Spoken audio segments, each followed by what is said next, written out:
I grew up in Bendigo for most of my life until my early 20s, or 19, and then packed up and moved to Melbourne to hit the city lights and met this girl because we were hanging around at Flinders Street. I was introduced to her brother who was living with HIV, and we started a relationship not long after my older daughter was born. Because I grew up in Bendigo, we didn't know much about HIV or, anything because it wasn't, within our town. And I sort of believed that, I wouldn't contract the virus even after what his mum had told me. And so we formed a relationship.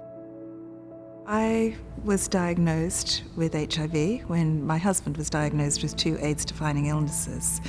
So back then, this was pre-96, it was before all of the good antiretroviral medications came in. And I distinctly remember within about a month of us having moved in together, I have what I now know was a seroconversion illness. At the time, it just felt like an extremely bad flu, and I was just exhausted. It's such a focus for me to educate people on HIV because I've been there to the end, and it's not a good place. Initially, I was told I was only going to have mostly 3 months to live, and they gave me, basically free range to do whatever I wanted to do and all the things I wanted to do. So it began by reinventing myself. And if you're trans, there's a saying that goes, if you're going to be trans, be prepared to lose everything. Well, I'd already half lost everything, so what the hell, I'll lose the other half as well. It felt like all my walls were about to crash down on me because I never wanted to accept I had HIV.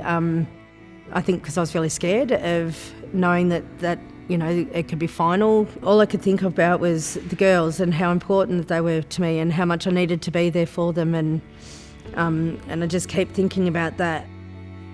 I always remember when I was first diagnosed with HIV and there was a specialist clinic in the hospital, and I remember walking into that clinic the first time, and this sea of men just looked up at me and sort of went, she's in the wrong place. What's she doing here? Does she realise? I thought, no, I'm going to reclaim this. This is my space as much as anybody else's, and I'm living with HIV. Our experiences might be different, but essentially we're on a similar journey. At high school, I had to do work, and I was absolutely dreadful at it. But the takeaway I got from that was the quote from the work teacher, if you can't hide it, make a feature of it. And it's always stuck in my mind, and I just applied it to myself, trans, HIV positive. Well, I'm going to make this work for me, not against me, and that's what I try and do.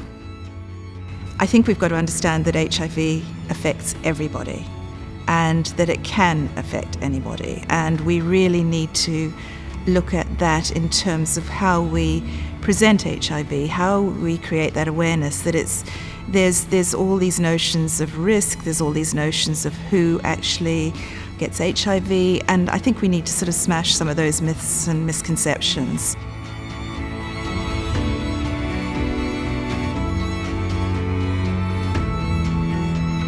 Hi, I'm Michelle. I'm Natasha. My name is Jane, and HIV is just a part of me.